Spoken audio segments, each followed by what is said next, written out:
Xbox. How's it going? This is Ricardo, and in this video I'll show you how to remove the bottom base cover from a Dell Inspiron 11 version 3185. If you're looking for parts for this laptop, go to our website and use this coupon for a 5% off discount.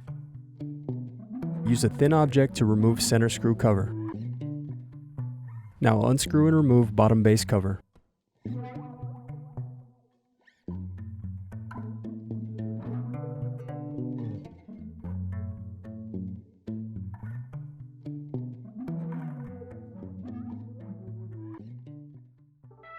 Thanks for watching.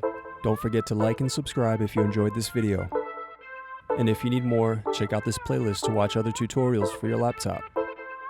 You can also click here to find parts for your laptop at partspeople.com.